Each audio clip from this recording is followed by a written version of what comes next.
Enpal is one of the most successful German startups of all time. Only 6 years after founding, in 2023, they've hit 905 million euros in revenue profitably. That's why I spent more than 10 hours on compiling this funnel breakdown for you, and in this video I will show you everything that I've found.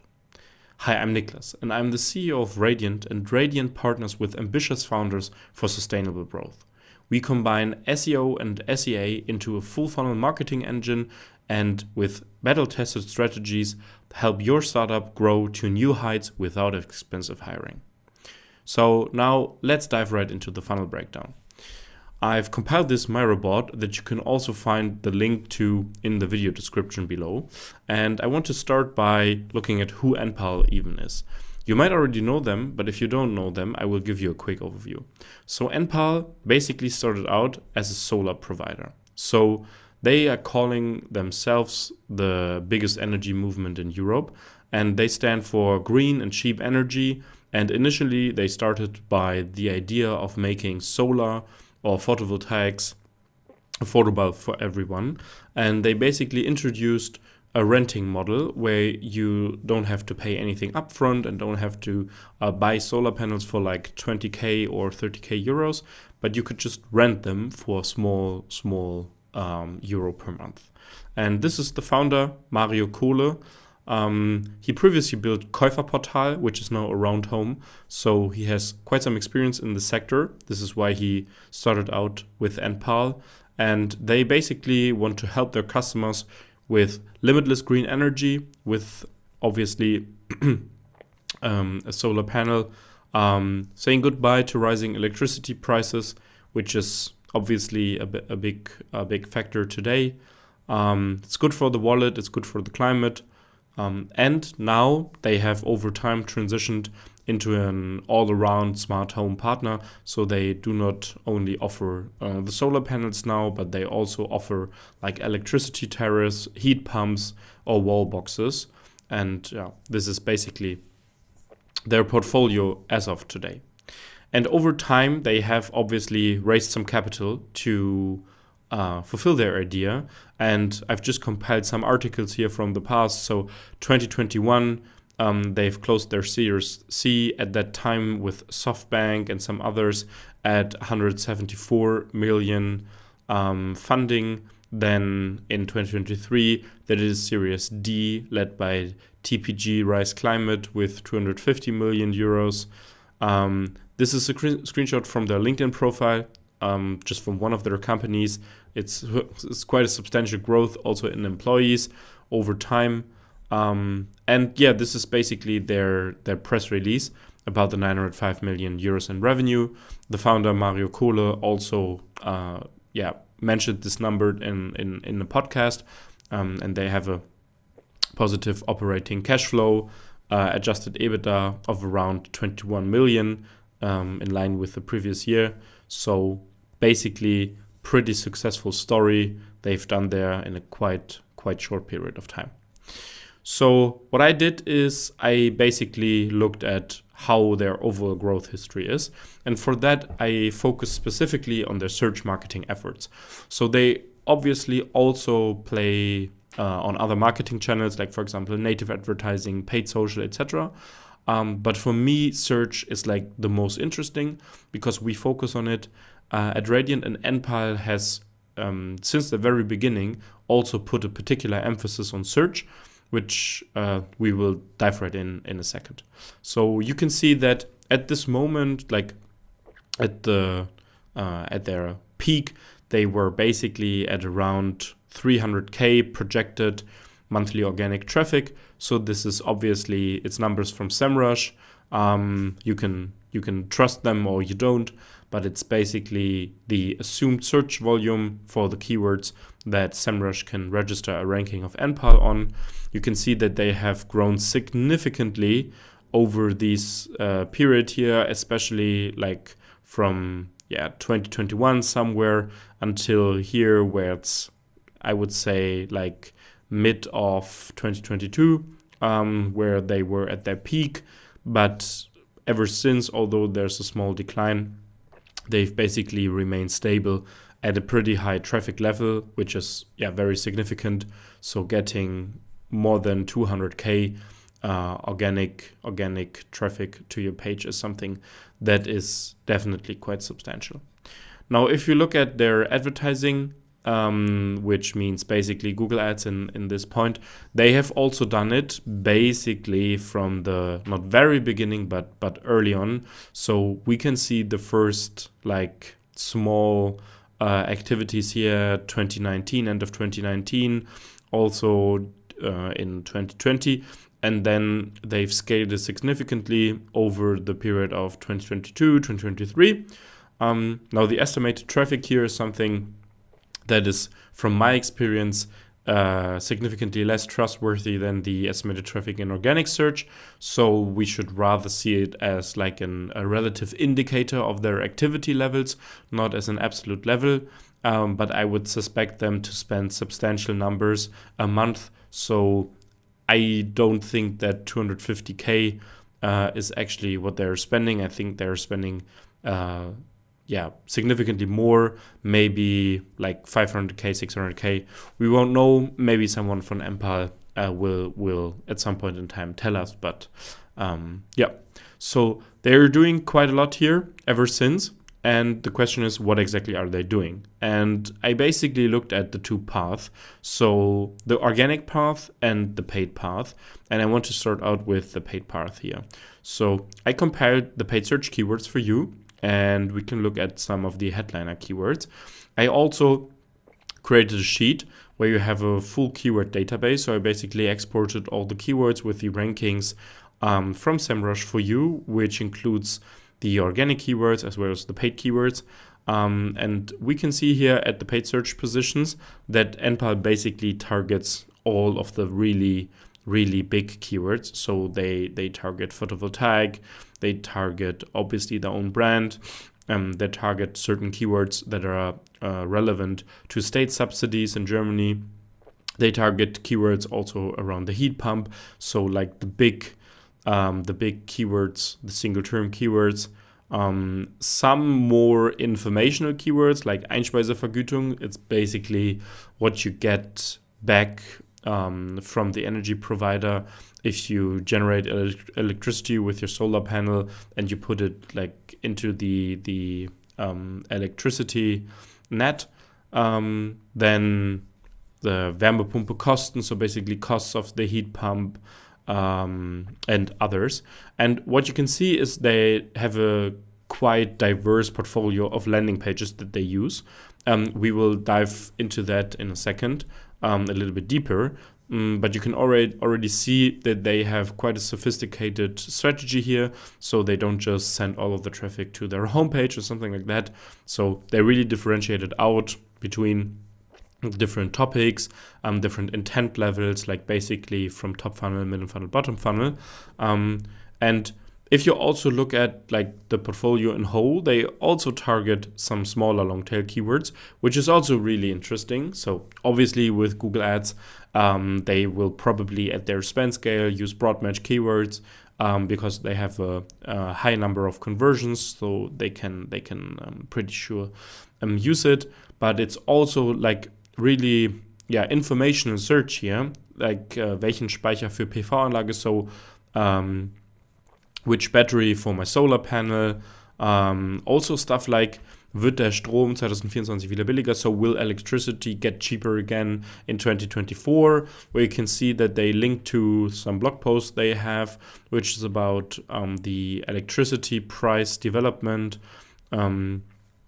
all sorts of stuff. So also stuff like Checkliste PV-Anlage, so checkliste solar panel, will the electricity prices rise, etc. So it's really interesting to see. As said, I've compiled this full keyword database for you that you can have a look at. But what you can see already at the first glance is that Enpal do not only targets the like obvious commercial terms, but at their scale totally makes sense to also tap into the broader market to reach people more early on in their research journey. And they might not convert as well, but to be able to own the narrative and to basically explain to people as early as possible why a solar panel makes sense, why they should do it with Enpal, what their like specific unique value propositions are. It's basically their strategy, and I think it makes sense to think search in that way more as a full funnel channel. So yeah, let's dive into the copies a little bit, because I think there are also some really interesting things that Enpal is doing in their ad copies. I compiled like the selection of 6 here. Obviously, they have a diverse range of copies that they use. But something that I found interesting is, for example, they have this communication that they're the leader in the market. So they basically say the Marktführer, so the market leader. And from my point of view, it's generally a smart idea because it creates trust with potential customers if you can do a number one communication. So I used to work at ImmoScout for some time, and they were also like the market leader in the real estate sector, so real estate listings, and they always also did the number one communication, and it's something that's just appealing to customers if they know like this is a settled provider, this is someone that has actually proven their position in the market. So then we have this copy here, which is like Wärmepumpe, so heat pump, starting at 7.8k euros.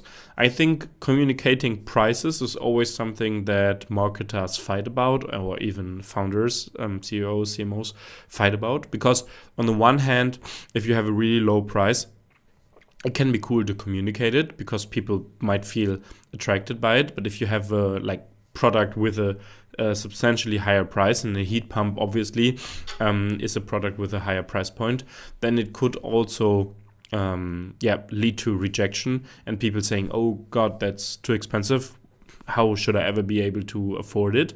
But in this particular case, I think it makes total sense for Enpal to communicate the price, because people always have, or usually have, a certain reference for a price in their mind. So that means that if I name your product, like if I say cappuccino, or if I say iPhone, or if I say MacBook, you immediately have a certain like price range in your mind. So for cappuccino, depending on the region you live in, you might pay between like 3 euros, 4 euros, 5 euros, $5, $6, $7, whatever. Like for an iPhone, it might be between 600, 700 euros or dollars up until 1,000, 1,200 something. And for a heat pump, so usually the perception of a customer, at least today, would be that it costs between like 20,000 euros, 25, 30, because there's been a lot of media coverage about heat pumps being so expensive. So it's at least that's what has been communicated in some way in the media. And if Enpal is able to offer a price that is substantially lower than what people expect, although the absolute numbers are obviously high, because 7.8k is high, then it makes total sense to go in with this offer. So now why Enpal can do it is they basically communicate the price in a way where they already reduct the subsidies that someone is potentially eligible for. So at least at this point, when I record the video, the German state offers up until 70% subsidies for a heat pump. So if Enpal takes their price and deducts the 70% subsidies already, they might end up with a price that is really appealing to customers and that they can then communicate in their ad copies. So in this case, in my opinion, makes total sense to put in this price here because it's a good differentiator.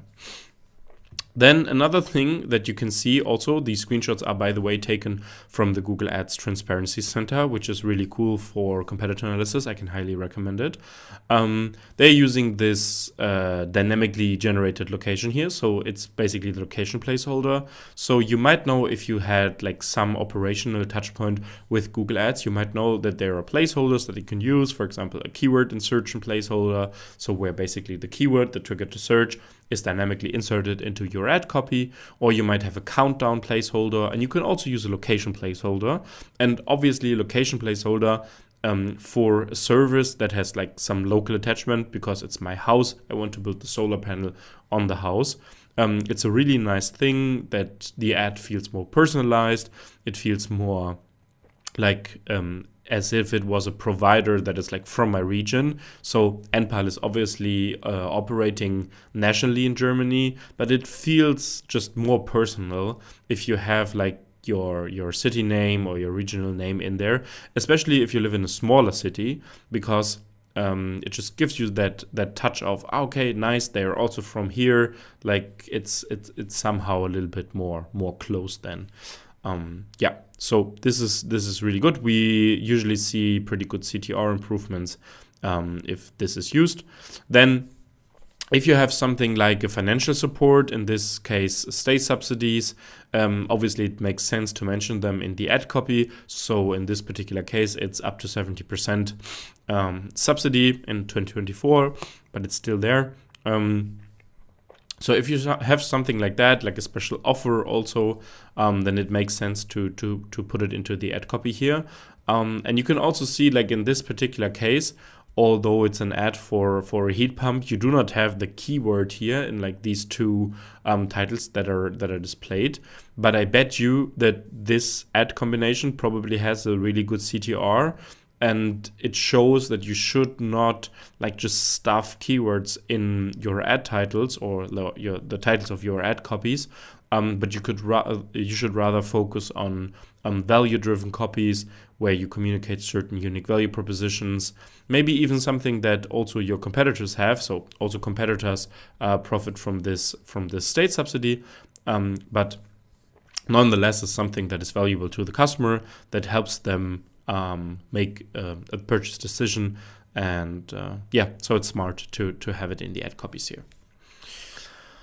So then let's move on to their landing pages that you're using. We already saw that they use like a quite diverse range of landing pages. And I just took this screenshot here from SEMrush.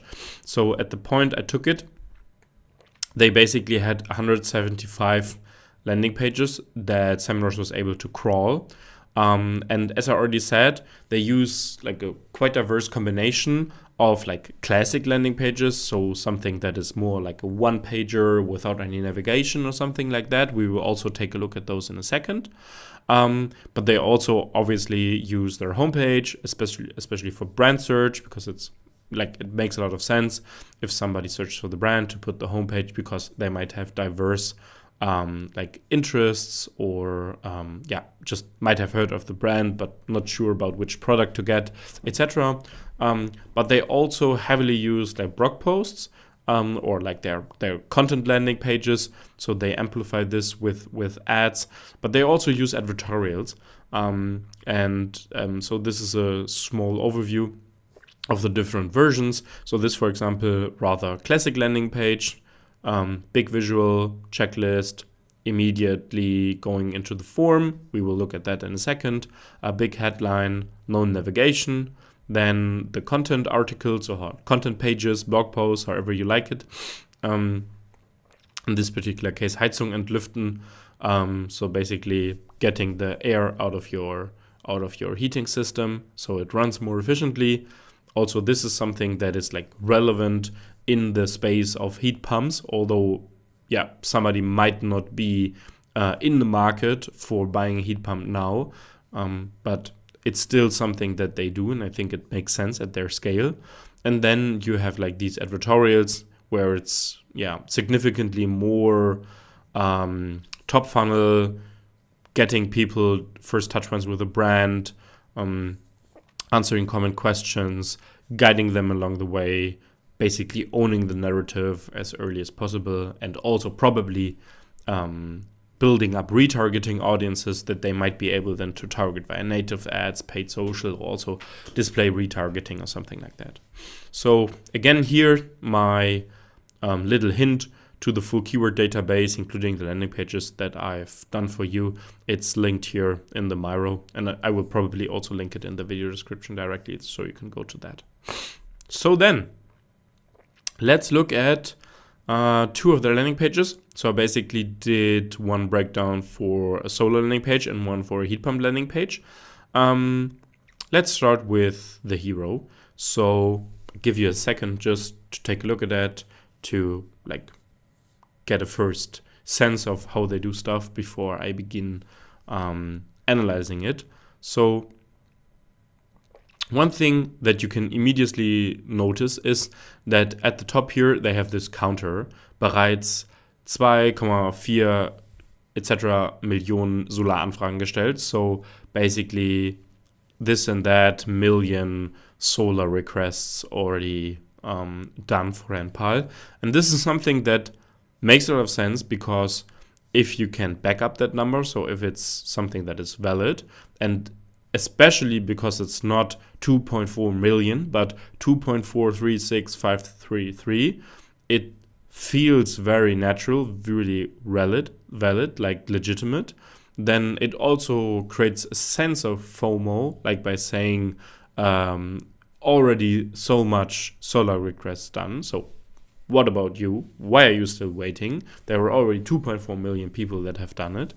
And it also gives some idea of market validation. So if 2.4 million people have already done it, there's something in it, right? So it's a little bit the bandwagon effect. So if a lot of other people have already done something, we as humans tend to also do it. And this is something that is just like, it's a minor element they have here at the top, but it makes so much sense to have it there.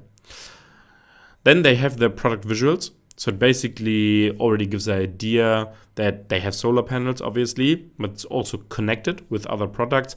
Like, for example, their electricity management system here and an app, the wall box, and also then other products. But one thing that stands out here is this like test award thing from efahrer.com. So it's basically winner around the total offering Enpal. It's from August 2024, so very valid. And since eFahrer is a pretty well-known publication in the renewable energy space, people like tend to trust this this award, and it basically transfers the trust that they have in eFahrer to Enpal. So it makes total sense to include it in here.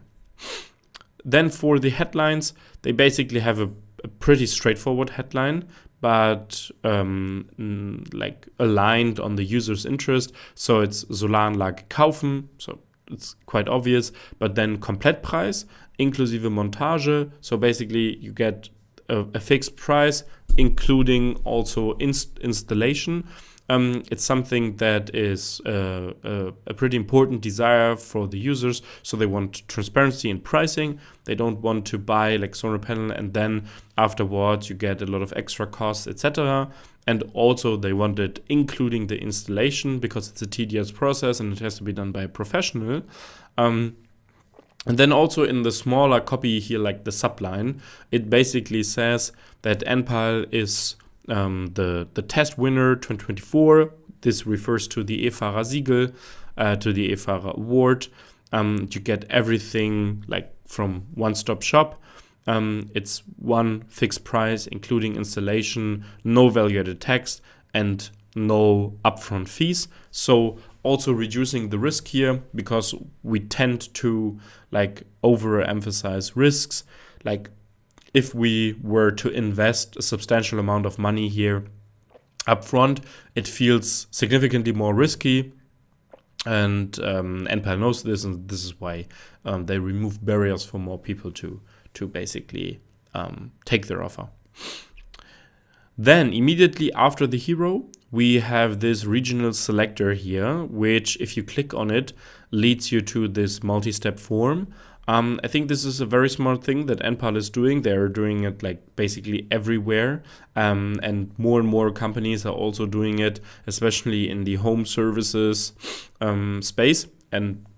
But basically for all complex products where you have like a lot of questions and stuff that is important, it makes sense. But it's like, it's not very intrusive. So it's very, like inviting and approachable, because answering what your region is like, it's not hard. They are not asking about my electricity bill, my electricity provider, or even if I'm interested in a solar panel or something. So they start with a really simple, approachable question to get me to the first click, because they know if I've done the first click, the chances are significantly higher that I will also go through the whole flow. So this is definitely smart. We will look at this in a second. But yeah, trust. So trust is really important. They have financing partners here, well-known brands in Germany, Sparkasse, ING, DKB. They have different awards, like where they are a test winner, then E-Fahrer, then TÜV. TÜV also like a really high trust brand in Germany, then known also from the press, Handelsblatt, Frankfurter Allgemeine Zeit Online. These are big publications that basically everybody knows. And then they also have like reviews here, 4.5 stars by Shop-Auskunft, which is or Go Local, which are like two external platforms where they aggregate the rankings. And here also again, it's not that they have 1.5k reviews, but it's 1581. So these specific numbers really make a difference, that you trust those more, because basically everybody could put on a certain number of reviews and a certain score on their page. But the question is, will the consumers, will the users trust it? And only if they will trust it, it makes sense to include it there. So this is very smart. Then they have their like solar process in only 3 steps. So getting a free consultation, then individual planning, and then installation in only 6 weeks.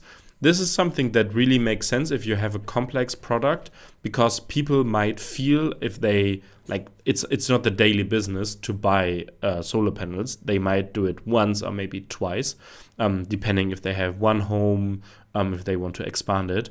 But you have to make it easy for them to understand the process, because if it feels complicated, most people won't take the first step because they just have fear of it being overwhelming for them. So breaking it down to these like 3 very simple steps, and also attaching the installation with a precise value of how long it takes, like 6 weeks, it creates trust, it creates transparency, so it definitely helps people to better understand what's happening if they do the next step, and if they fill out the form, and if they get in touch with Enpal.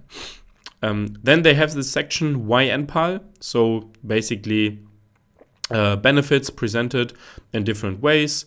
So it's 0 upfront fees, in 6 weeks done. So this is a slider here, and these things are a little bit grayed out, but 20 years fixed price guarantee, risk-free and future-proof, regional and personal. So stuff that they know from the user research, I suspect that is important for them, and important for the users, important for the customers. And this is something that they smartly integrate here, like with a swipe through. Then they position their different products. So they basically have the solar panel, but also the battery system, also give a little hint on their electricity tariffs. So you basically have the product portfolio here nicely displayed. And one thing that's also important is here they still make it benefit driven. So it's unabhängig vom Strompreis, so independent of the electricity price. And also connecting it to the potential savings of 85% of your energy costs. So this is something that actually values to the customer, or it matters to the customer because it gives them value. So it's not about the solar panel being of this and that ISO certification or certain technological finesse. It's basically about how can I be independent from the electricity prices? How can I reduce my electricity bill? And will it be like an easy process for me to get this thing on my roof? And will it actually work without any major disruptions? So these are things that are important to people. And I think Enpal is doing a very good way in focusing on those. And then we have these testimonials here. And I think these are also very, very strong. I think one thing that is not so strong is that they do 70K houses here. So it would be better to inline also with the other numbers to say something like 7175 or something like that. But that they have these let's say very authentic pictures, for example, of Matthias here from Schleswig-Holstein, so in the north of Germany, or Lothar here with his wife in Lower Saxony. I think because this could also be a photo that maybe your parents or your grandparents sent you, this makes it so valuable. So I would actually put this section far more up, but I mean they have their reasons. But this is so authentic. It's also connected to the value propositions they have mentioned earlier.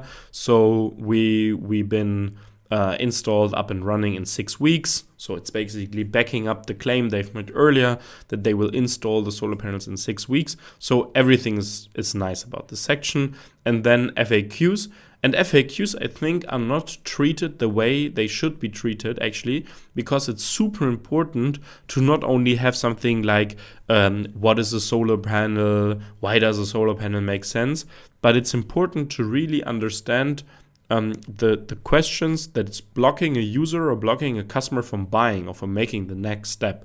And this could be something like, why is exactly now the right point in time to invest into a solar panel? So this is super important. It's a super important question. The why now question always matters, and you should also think a lot about how to answer the why now question.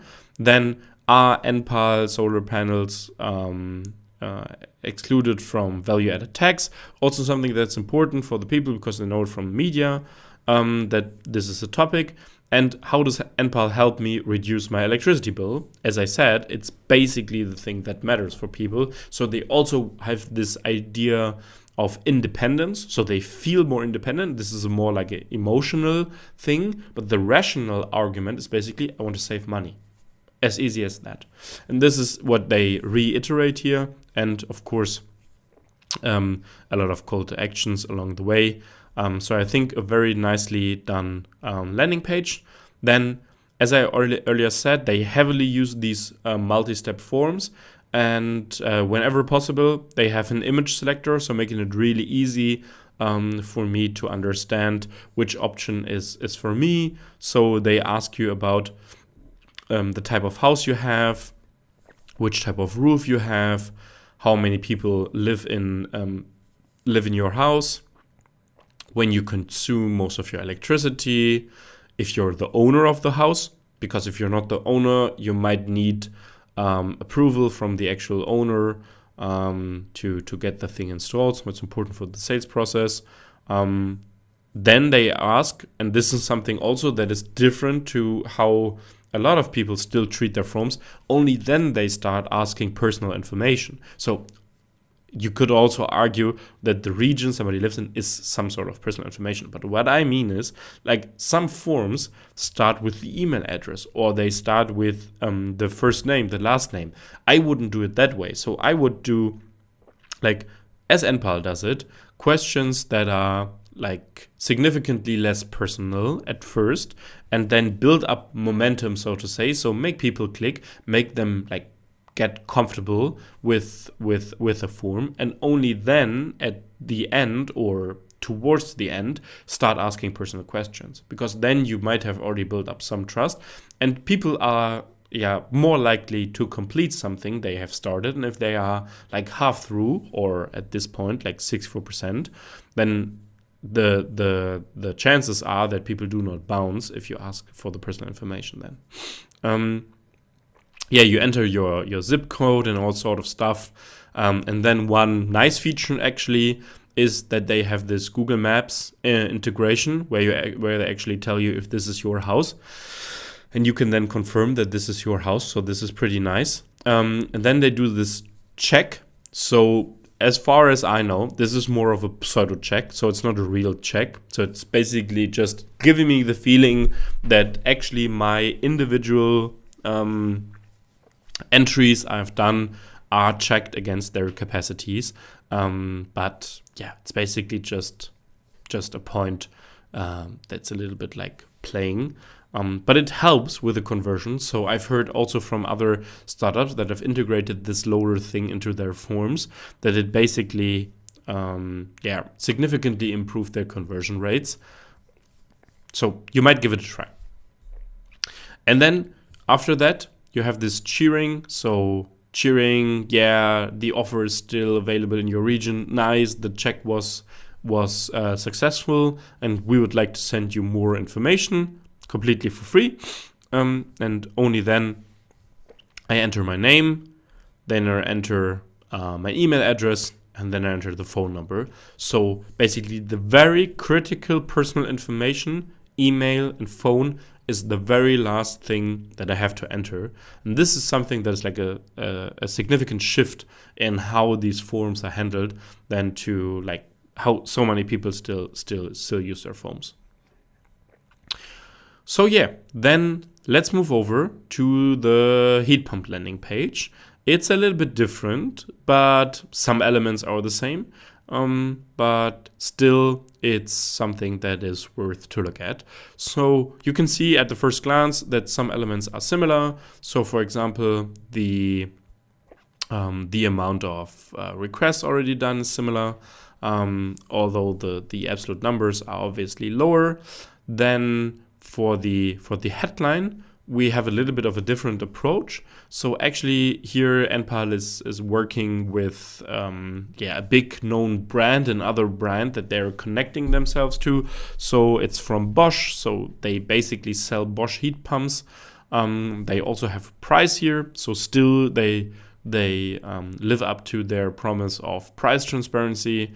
And then they have these short checklists, basically, instead of a subline where they say up to 70% subsidies, no upfront payment, and also in some way the same value proposition that they have for solar panels with the complete package, including the installation. And then after that, it's basically the same mechanism. You select the region that you live in Germany, and then you're guided through a multi-step form. It's more or less the same than for solar, although it asks heat pump specific questions. How are you currently heating? Where should the heat pump be installed? Then owner, yes, no. How old is your current heating system? Where in the house is your heating system? When should the heat pump be installed? And do you only want the heat pump or the heat pump and the solar panel? And then basically the same pseudo check, and then nice, offer still valid, and basically email and phone still the last things to enter. Then from the whole layout, it's a little bit more reduced than the solar landing page. So they still use these awards or like these trust signals, like from TÜV and from this Home and Smart magazine where they are test winner. Then they have their like the three-step thing, basically do the heat pump check, then get your individual planning and consultancy, and then we install it. So I would say here they do more of a little bit reduced pitch. So it's not so much information that they put on this page. Their reason might be that if you get 70% subsidies from the state, it's not necessary to have so much differentiation because you have like a really great price. You have a good product from a very well-known brand that people put trust in. So why over-communicate? But it's just like my thesis. But still, they also have like some testimonials here. But it could be that since their heat pump business is still significantly younger than the solar panel business, that they do not have so many testimonials just yet. So this is like a family from Brandenburg that gives a detailed overview of how things were going. And I think this is always smart to have basically like the customers talk about your product. It's something that definitely creates trust and is really nice. And if you have the option to do it, then do it. And then the FAQs, again, why now? How can Enpal help me reduce my heat costs? What makes the solution from Enpal unique? And which requirements does my house need to have in order to install a heat pump? So yeah, I think really a lot of stuff that Enpal is doing very nicely in their landing pages. And if you have the feeling of, hey, there are maybe 2-3 things that I could do better with my landing pages, then feel free to maybe use something from the inspiration from here. And meanwhile, let's go over to the organic part and start with the organic rankings. And here you can see that these are basically the headliner keywords. So these are the keywords where SEMrush tells us that Enpal is projected to get the most traffic from. So I basically sorted from like most traffic decreasing. And obviously they have a strong brand and a lot of people are searching for the brand. And this is why there are also a lot of brand keywords in here. But still, they also have a lot of rankings around terms that have quite some volume. So for example, Einspeisevergütung, so how much do I get if I put electricity back into the grid? There they have #1 rating and also feature snippets. And it's not an easy keyword. It has some difficulty and it has quite a high volume with 6.5K searches, and this is one of their blog articles basically. And then also for solar panel, so for the like short tail keyword solar panel, they are also ranking on position 2, which is quite substantial because it's probably searched around 50,000 times a month in Germany. They're ranking there with their homepage. So this is basically the top 15 or so of their keywords.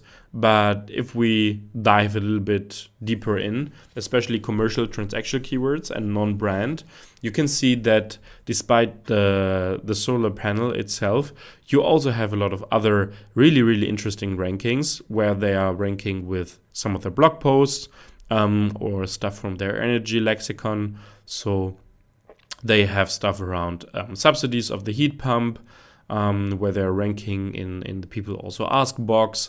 Basically the price of an earth heat pump, so one of the types of a heat pump. They're ranking #1 featured snippet with a K volume. Then the costs of a heat pump, #6, so strong first page ranking, also with around 10K searches, high difficulty. This is also pretty nice. Then solar panel with battery, position 8. So definitely some good rankings. And they also have a lot of featured snippets, so something that you've already seen some, but especially around like informational search. So what does a heat pump cost? It's something that obviously a lot of people search, so it has more than 6K volume. They're ranking for it, first position, featured snippet. It might be a 0-click search, so it might be that people search for it, get the answer right in the SERP and do not click, but still it's the best placement you can get organically. So it's very beneficial for Enpal to have it. Then around the costs of a solar panel, the sizes of solar panels, something around energy efficiency, the electricity consumption of a heat pump, etc., etc. So there's a lot of stuff actually where they're ranking really well, obviously because they get a lot of traffic also to the page. But if you dive a little bit more into their pages, then you can see that they have built up like a big portfolio. So basically the pages that SEMrush has registered that are basically connected to some sort of ranking, more than 800.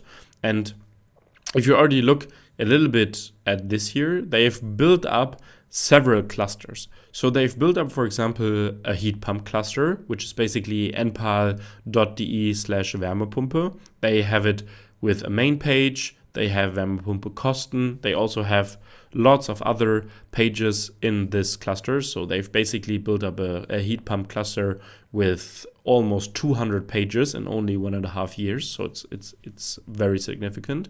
Then around photovoltaics, obviously. So basically Einspeisevergütung, the costs of the solar panel, Enpal in a Stiftung Warentest comparison, etc. Also around electricity itself, because they also offer electricity tariffs. So it's something that they've also built, where you have the energy consumption for a 2-people house, the energy consumption for a single family home. So just stuff that people are searching. And basically all these pages are very smartly connected together, and you have like these clusters where Google is able to really understand that Enpal is an authority in this area.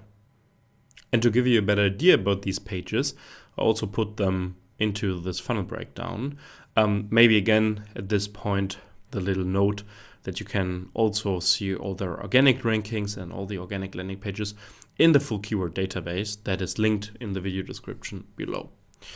So yeah, let's start with one of their bottom funnel pages for a heat pump, which is, I think, very interesting because they do some things quite differently than others.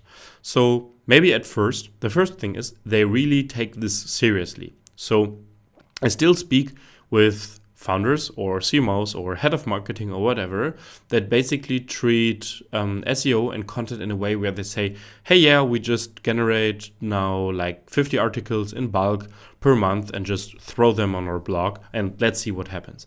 And if you look at the pages from Enpal, you just feel that they understand that quality matters more than quantity. So it doesn't make any sense to just throw out content all the time that is not helpful at all to users and that does not serve the search intent and that it's not built to rank. So it makes significantly more sense to have one really, really, really good content piece instead of 10 mediocre at least, because this one content piece will not only rank for one big keyword, but it will also rank for all sorts of long tail searches that we might not even see in some smart tools like SEMrush. And the quality has to be so high in order to get good rankings. So if you want to go to the first page and basically the top positions, you won't succeed with some sort of mediocre bulk AI spam articles. So just don't do it, because even if it's cheap, it's still a waste of money. So yeah, let's look at their page and also here some cool elements. So first off, if you start on that page, this is one that is ranking for Wärmepumpe Kosten, so cost of a heat pump. So if you land there, you immediately notice this banner here at the top where they basically push this idea of the subsidies, which is obviously a strong value proposition. And this is why they're included also here and also in a signal color, like positively connected signal color in green. But I think the much more significant point is that above the fold, they immediately show you their form. So they don't start off with their headline or some image or something, but they start off, and if you think about the screen like this, when it basically covers the page, and also if you think about it mobile, it looks like this. So this is what you see if you search for Wärmepumpe Kosten, cost of a heat pump, and land on the Enpal page. So this is something that when I showed this to other founders and to other CMOs, they were, let's say, surprised. Some even said what is this? Some felt like, okay, this is genius. I don't know, it's somewhere between genius and madness. But this is quite unconventional. And I mean, if you click on this here, you go to this multi-step form again that we've already gotten to know. But I think the Enpal thesis, and I follow them for several months already, and they don't have this online only for a week or something. So it has been there for some time already. I think their hypothesis is if people are searching for some very commercial or transactional terms and heat pump cost, so it can be it can be a top funnel interest, obviously. So it can be someone that has noticed in the media that heat pump is a thing, and he's like very opposed to heat pumps and says, no, I want to stay with my gas heating system, but feels like, okay, but what does it even cost?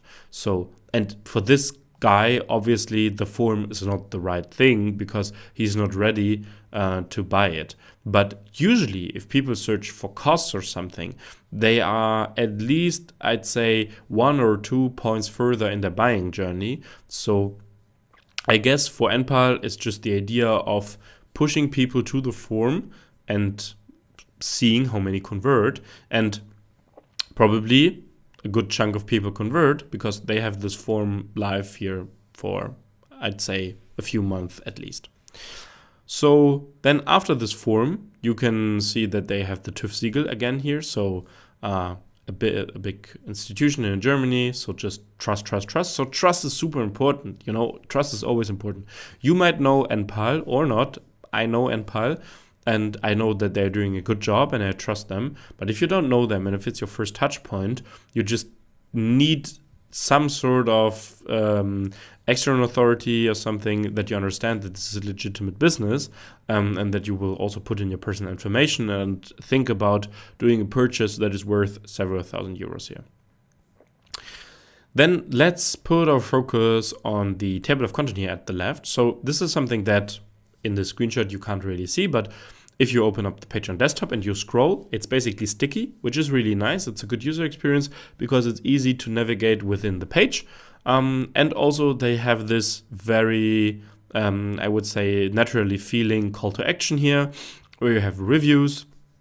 So here they're doing it again, how I like it, with like 12901 reviews, 4.3 as a score, and then a call to action, which basically directs you to the form. This is nice because if you scroll, it's always present at the left, so it doesn't really bother you much.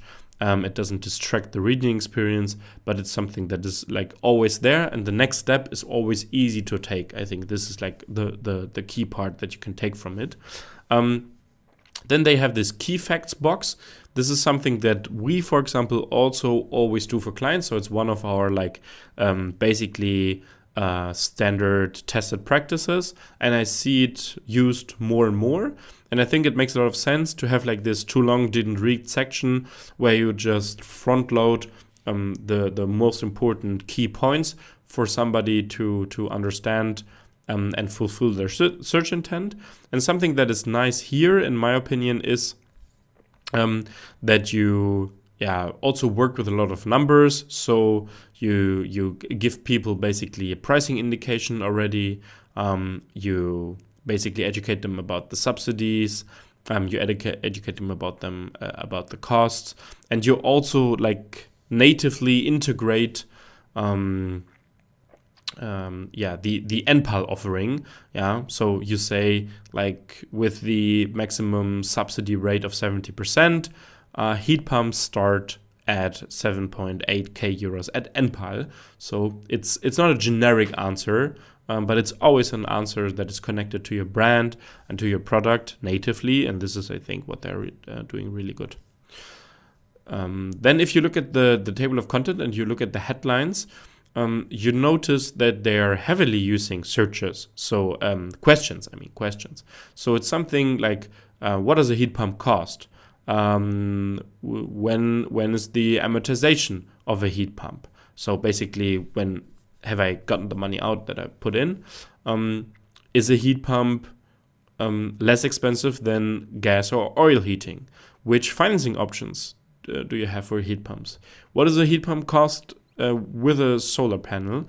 And these questions are probably questions that they either know from talking to customers, that they've noticed in people also ask box on Google or where else. But I think the approach is really nice, not to just use some sort of generic headlines that sound nice, but to align it closely to what users have in mind. And usually they always have a lot of questions in mind. So this is something that is, I think, rather unconventional, but very nice.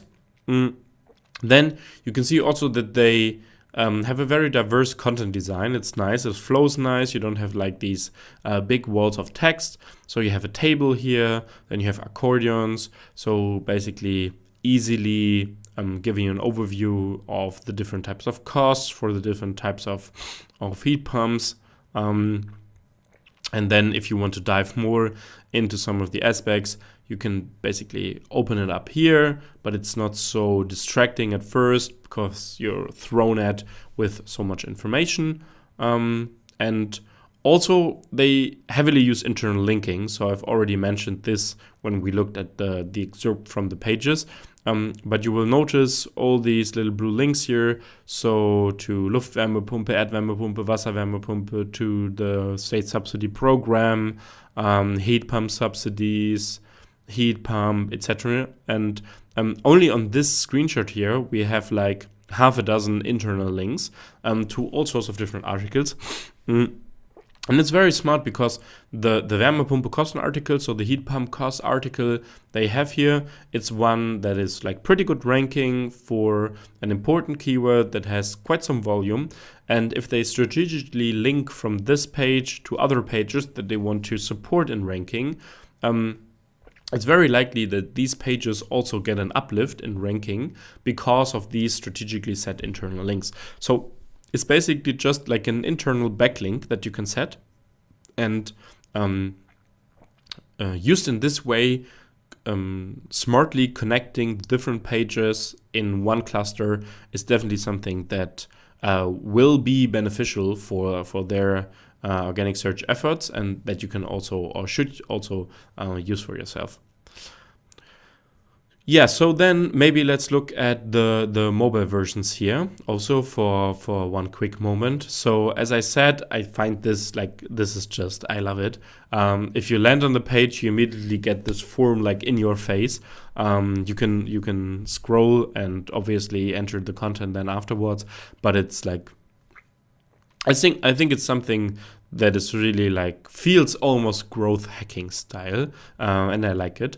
And if you scroll down, one thing that I also particularly like, so sometimes when a desktop layout is transitioned to mobile, just the table of content and all that stuff is just like deleted or hidden. But what they are doing here is they have this table of content icon in the bottom left, so it's really not distracting, but if you click on it, then the table of content opens up. You still have your in-page navigation, and you also have these important questions here in one singular view, which is nice. And then also you have this CTA of checking the availability, which is also cool, that it's always present. So basically, every time when I scroll on the page, if I just hit this yellow icon here, I can immediately do the next step and go to the form. I think this is nice and will probably be beneficial for their conversion rate from their articles. So yeah, then let's look at the solar page for a moment. They basically do the same here. So I took the solar panel cost article because I thought it's a nice comparison to solar panel cost, heat pump cost. What they do here at the top, they still have their banner, but in this particular case, they are advertising not some sort of subsidies, because for solar panels there are only, if there are subsidies, then there are regional subsidies, but they are basically advertising their electricity tariff, Enpal 1, but still, as this is like in their definition a bottom funnel page for solar search intent, they still have their form at the top. It's also like in your face as it was with the heat pump. I would actually say that you can also do this a little bit nicer in terms of design. But like, let's be honest, sometimes design doesn't matter as much as some people want us to think. But it matters that it's aligned to a user's interest and to the search intent and to what might be the relevant next step. If I click on a region here, you get directed to this form. So basically, but it stays in this whole screen. So maybe this is not clear how I put it. So basically, you're not taken away from the page, but it's within the embed that like basically the next screens come up. So it's really smart, because even if you abandon the form and say, man, come on, I don't want to make a request today. You're still on the page, and you can still just scroll and read through the content, and maybe you notice something about, I don't know, the cost or what you can save that you didn't know before. And then you might say, oh, maybe this still makes sense. Or maybe it makes more sense than I thought initially. And you can still scroll up and continue in the form. So it's something that is maybe a small part of the UX, but I think that it makes more sense than to direct somebody to another page and make them go through the form there. But basically questions are more or less the same than compared to those in the paid search landing pages. And here, one thing that is cool in the key facts box, and they have it like in some articles they have it, in some they don't.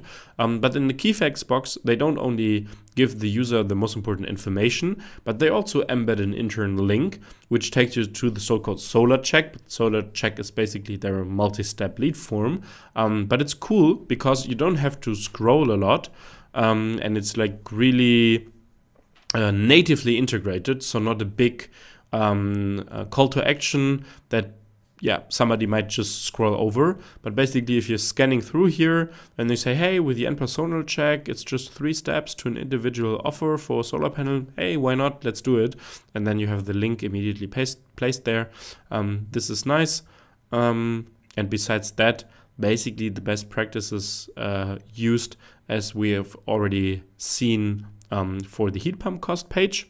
And then the last page, or the last layout that I want to show you, is the electricity consumption page, which is more like a top funnel page. So basically you have to think of all these pages more of like layout templates that they use, for example, for bottom funnel, for top funnel searches. So for some very transactional searches around solar panels or around heat pumps, they have the form integrated at the top natively, but for more top funnel searches, they don't have it integrated. It's just like a regular or a casual blog article. And yeah, what's interesting here is that if you scroll down a little bit, you obviously have the key facts box, etc., and all of that. And then also they have like their call to action towards the electricity tariff in like a nice greenish look, call to action immediately after the table of content. So, I mean, they are bold, but I think some people are like way too shy with their call to action. So you don't just have to give people free content and free education. You can also like early on embed some either nice looking or unobtrusive call to action to like make clear what the next step should be. But one thing that they have integrated here that I personally also really like, we've also done some stuff for our clients in the past, is electricity consumption calculator. I think like this calculator could be done cooler, or could be done a little bit more user-friendly, but still it's a nice element because it's interactive. You can enter some stuff like how many people live in your house, what's the size of your house, are you heating with a heat pump? No. How many hours a day do you use the television, etc., etc. And in the end, you get a result about like an assumption, how much electricity consumption you have per year, how much this costs per year and per month. And this is nice because Enpal can basically then connect this to their pitch that they have the cheapest electricity tariff on the market with only 12 cents per kilowatt hour. And this thing basically keeps the user engaged on the page. So having high quality educational content is nice, but having these interactive mini tools is also something that just takes the user experience to a whole new level. Although you can always like, think about how to make it look nice and how to integrate it nicely. But if people basically discover something with it, so that they might have quite a high electricity bill, so they might not even be aware about how much they currently pay. But if they go through this this thing and say, wow, I'm spending so much per year. Okay, cool. So Enpal is offering a really cheap electricity tariff. It might make sense to look at it. And then they go one step further. So yeah, this is basically the Enpal funnel breakdown. So let's look at it in the full beauty again. I hope it was interesting for you. I tried to cover a lot of aspects, from the paid search keywords to the organic landing pages to some unconventional tactics they're doing there, to how they advertise not only on classic landing pages but also on blog posts and on advertorials and all of that. And I really liked your feedback. So was this funnel breakdown something that you took value from? Which other companies do you want me to analyze? And yeah, any feedback, highly appreciated. If you haven't subscribed to the channel yet, I also highly recommend to subscribe to the channel, give a thumbs up, put a comment down below, really appreciate it. And besides that, all the best, and hopefully see you soon.